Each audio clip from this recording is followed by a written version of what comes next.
Praise be the Lord, dear brothers and sisters. At times we are confronted with this difficult question: why God has blessed me so much? Why am I enjoying so many blessings?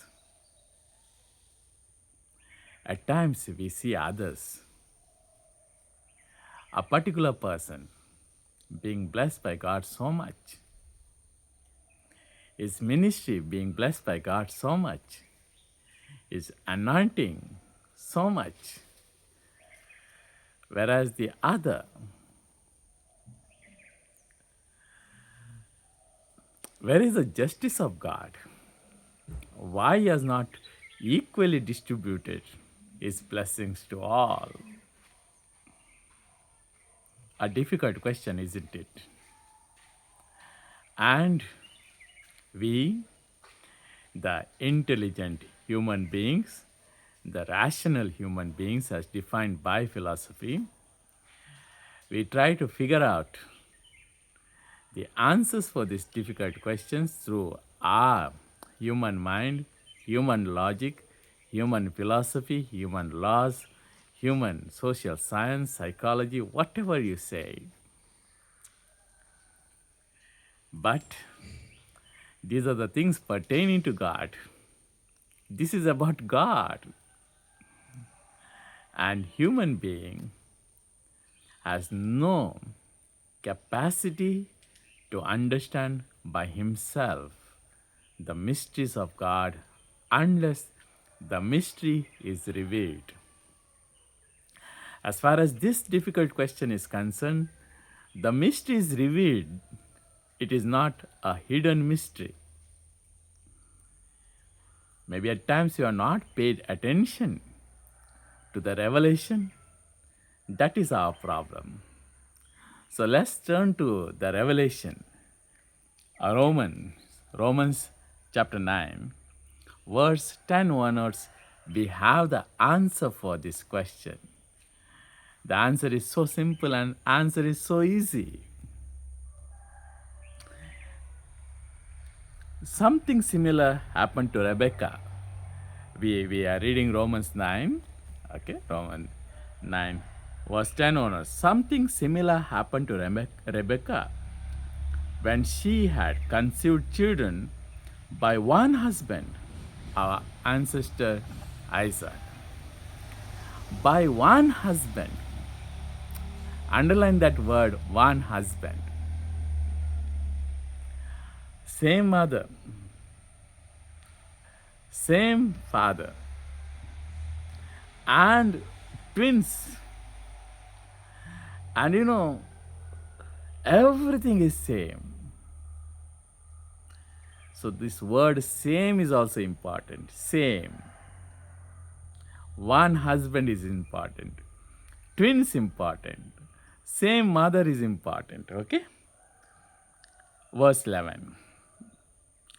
Even before they had been born or had done anything good or bad. Underline that word. Even before. Even before they had been born. Okay, because at times we have this logic that because someone has done good, he has received so many blessings, and because someone has done so much of bad, he he has been denied blessings. Now here, even before they had been born or had done anything good or bad, in brackets, so that God's purpose of election might continue, not by works, but by his call. Underline the word, but by his call, not by works. Not by works. God's election, not by works, but by call. We are going to explain it, okay? So explain from the word of God itself. So be patient, keep reading, be with me. She was told, mother was told, even before these children were born, even before they did something good or bad, she was told, the elder shall serve the younger. Elder shall serve the younger. A good news for all the younger ones. Usually, we, the youngers, we are always expected to serve the elders, and that is the natural law, natural law, natural logic. The youngers serving the elders. But here, for a change, the Lord is telling Rebecca that the elder shall serve the younger. Younger will be the master, elder will be the servant of the younger. As it is written, I have loved Jacob, but I hated Esau. I loved, when I loved, even before they were born. Verse 14. What then are we to say? Is there injustice on God's part in telling so? In the case of Esau and Jacob, is there injustice from God? Underline that question. Is there injustice from God, from on God's part? By no means. By no means. Underline that, by no means. Now you don't apply your logic and say, yes, there is injustice. No, God is not governed by your philosophy. Remember, by no means. The word of God says, by no means, by no means. Now you don't do the cross examination of the case. It is a settled case. God has settled that case. Heaven has settled the case. Heaven has pronounced the judgment. What is that? There is no injustice from God. By no means. For he says to Moses, Moses, what did he say? I will have mercy on whom I have mercy, and I'll have compassion on whom I have compassion. So even before their birth, the Lord has pronounced that I will have mercy on those on whom I have mercy, and I will have compassion on whom I have compassion. Mercy, compassion, love, whatever. It has He has decided. I will have on whom I have decided. So the decision belongs to God. The decision belongs to God. I know your curiosity is increasing. I know your logic runs faster than my teaching, or rather the teaching of the Word of God. Your logic runs faster than. I know some of you already concluded that, oh, this is not the justice.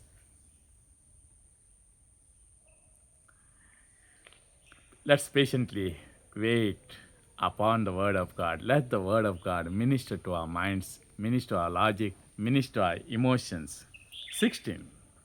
So it depends not on human will or exertion, but on God who shows mercy. It depends on God who shows mercy.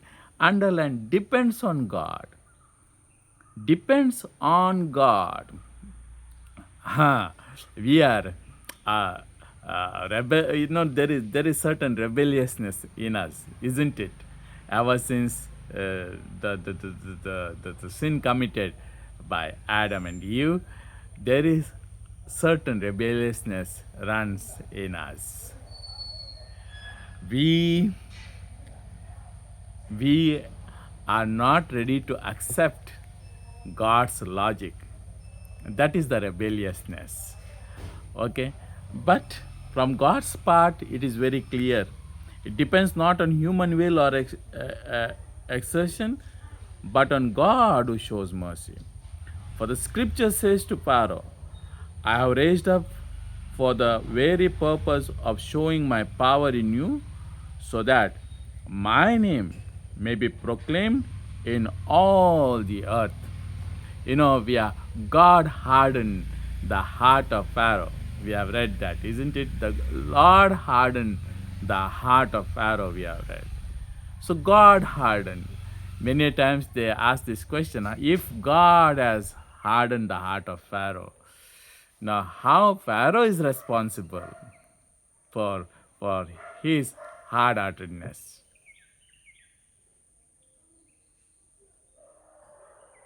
Difficult question. But let's not try to find answer, because he is the creator of the universe and he has created everything with a purpose. He has a purpose behind each and every star that he has created. There's a purpose behind each and every plant that he has created, each and every animal that has been created, he has created. There's a purpose behind each and every human being that he has created. Okay. So then, he has mercy. He has mercy on whomsoever he chooses, and he hardens the heart of whomsoever he chooses. He, underline this word, he. So then, he has mercy on whomsoever he chooses, and he hardens the heart of whomsoever he chooses. He chooses for mercy and for hard-heartedness. Now listen to the verse 19, Romans 10:19. You will say to me then, Saint Paul was, prophetically writes, you also have the same question. You will say to me then, why then does he still find fault? If he has hardened the heart of Pharaoh, why is making Pharaoh responsible for his hard-heartedness? You will ask this question. Why then does he still find fault? For who can resist his will? What is the problem of Pharaoh? The Lord has designed his heart to be rebellious. He has designed this. He has designed his heart. He has designed his mind. He has programmed in his mind, rather you say.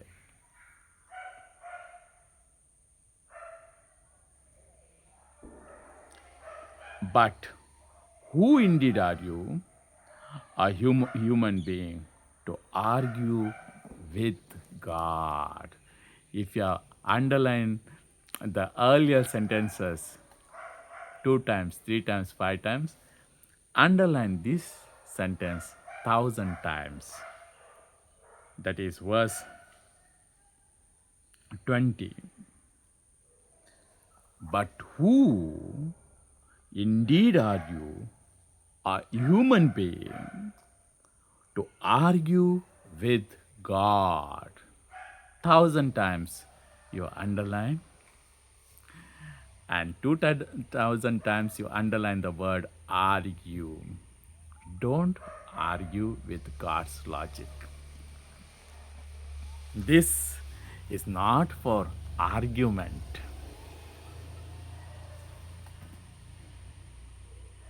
This is not for argument.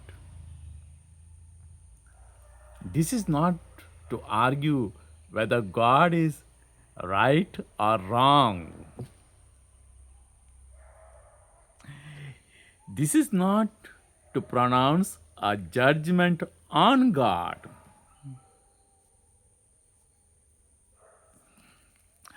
When I and you read this book, we shall remember this basic principle of reading this book. What is that? But who indeed are you, a human being, to argue with God? Will what is molded say to the one who molds it, why have you made me like this? Will the pot ask the potter, Potter, Why have you made me in this shape? For this use will ever a pot ask the potter. Will what is molded say to the one who molded it, why have you made me like this?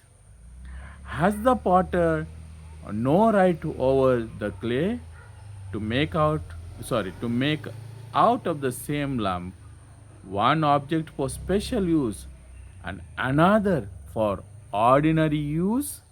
Potter, he, his will, the Lord, his will. What if God, desiring to show his wrath and to make known his power, has endured with much patience the objects of wrath that are made for destruction? And what if he has done so in order to make known the riches of his glory for the object of his mercy, which he has prepared beforehand for glory? No, whether his mercy, even the person who is experiencing so much blessings, it's not really what he deserved, remember. It's what the Lord has blessed him with. Lord has blessed with him.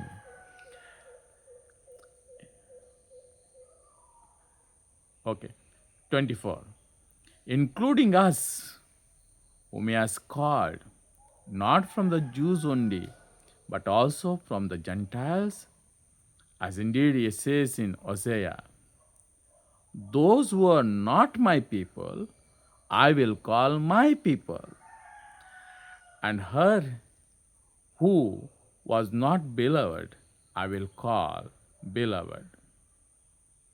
And in the very place where it was said to them, you are not my people, there they shall be called children of the living God. He, the Lord. Those who are not my people, I will call my people. And her who are not beloved, I will call beloved. Dear brothers and sisters, St. Paul is addressing the Jews about the call of Gentiles. Now, as far as we are concerned, we too should know this, that whatever we are enjoying today is the initiative of God. Of course, even the salvation is the initiative of God. It is God who made this gospel message to reach to us. It is Lord who has blessed us with the gospel message. It's the Lord who has blessed us with the preacher.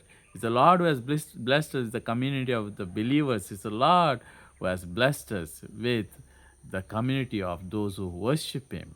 It's all His blessing for us. Salvation is an initiative of God. We have only responded to that initiative, and even that response is because of the grace that we have received from God.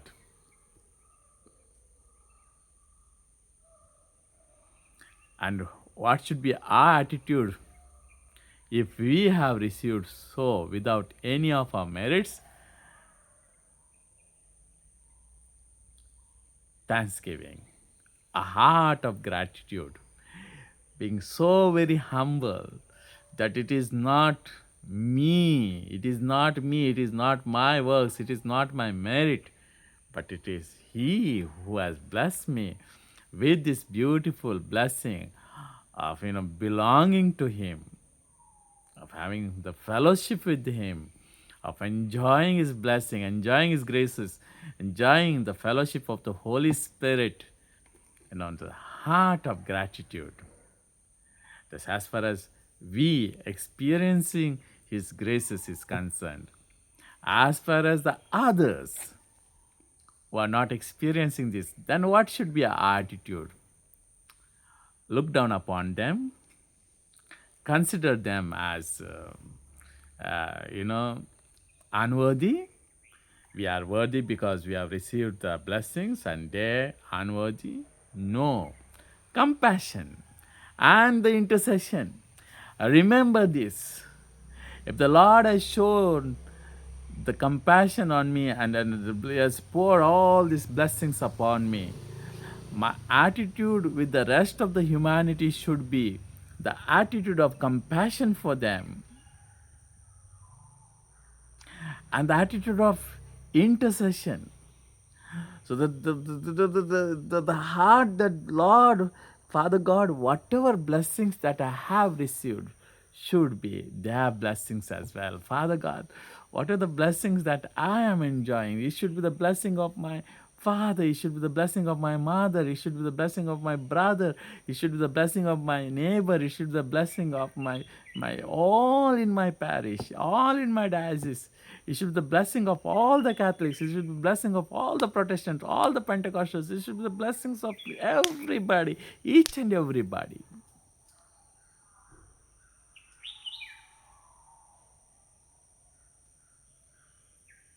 Compassion and intercession.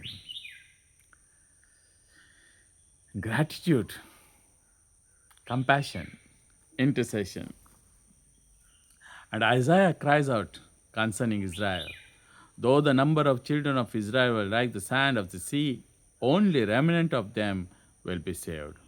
For the Lord will execute his sentence on the earth quickly and decisively. And as Isaiah predicted, if the Lord of hosts had not left survivors to us, would have fared like Sodom and been made like Gomorrah.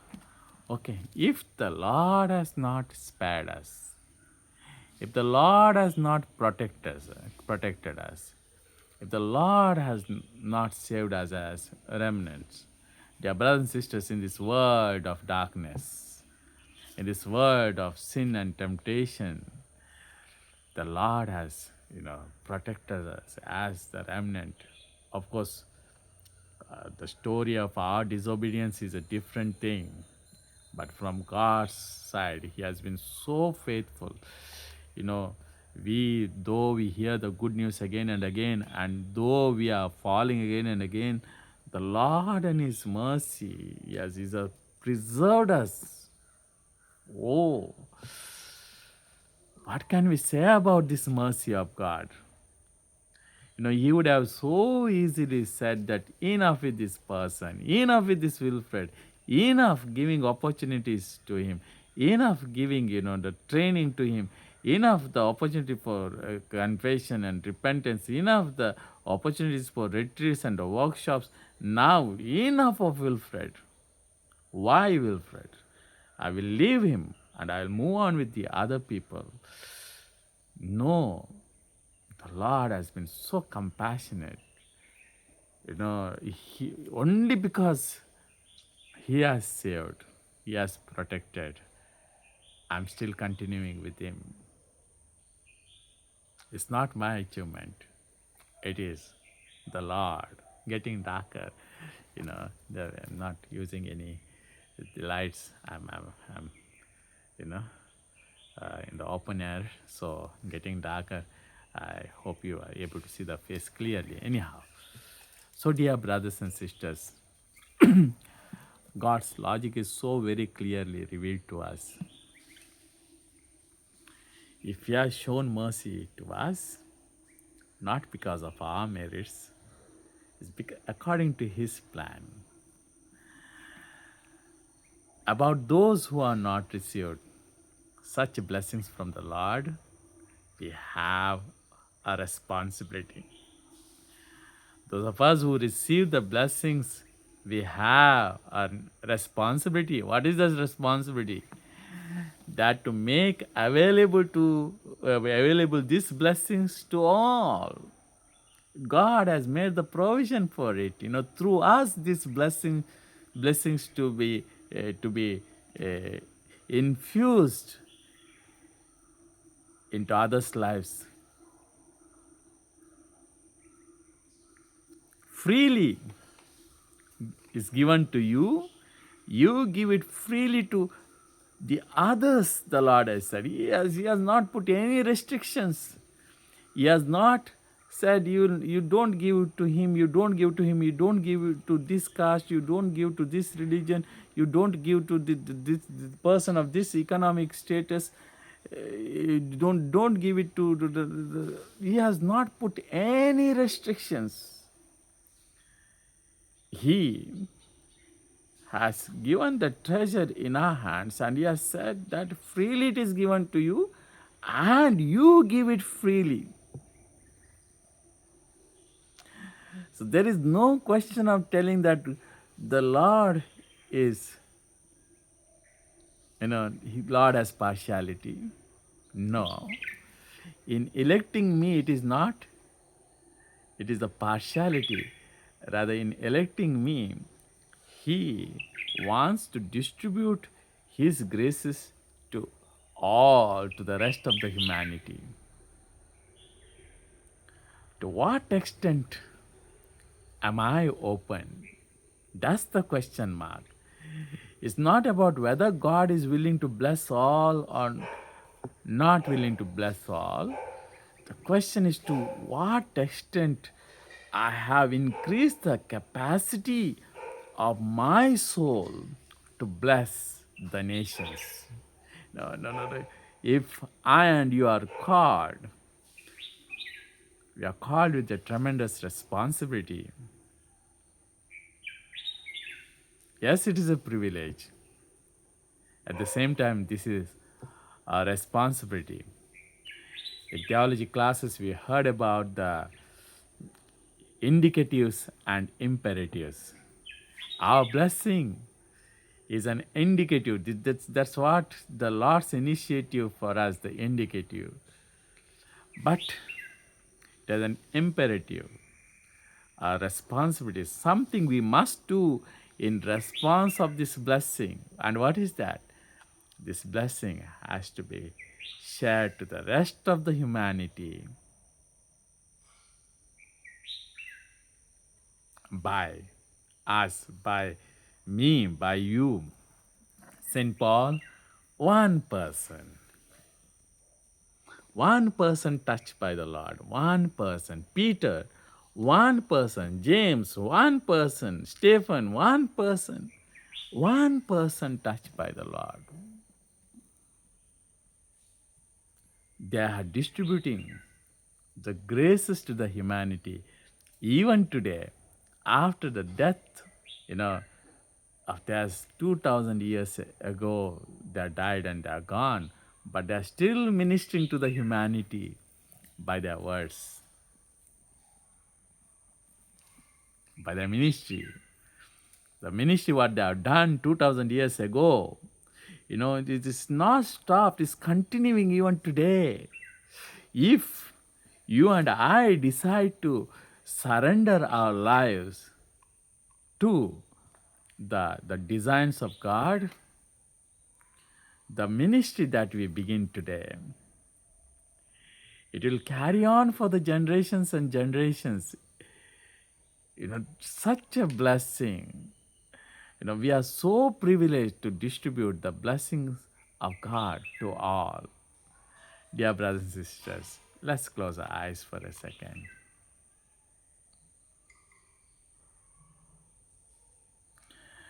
Let's ask the Spirit of God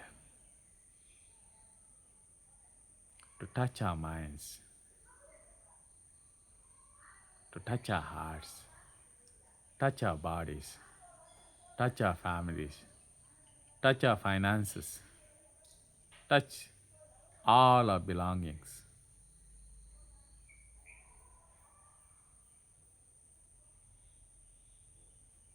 All our relationships. Everything is a blessing of God. Ask the Lord to sanctify us and our belongings and our relations, so that we, the children of promises of God, be a blessing to the rest of the humanity. Our Father, who art in heaven, hallowed be thy name. Thy kingdom come, thy will be done on earth as it is in heaven. Give us this day our daily bread.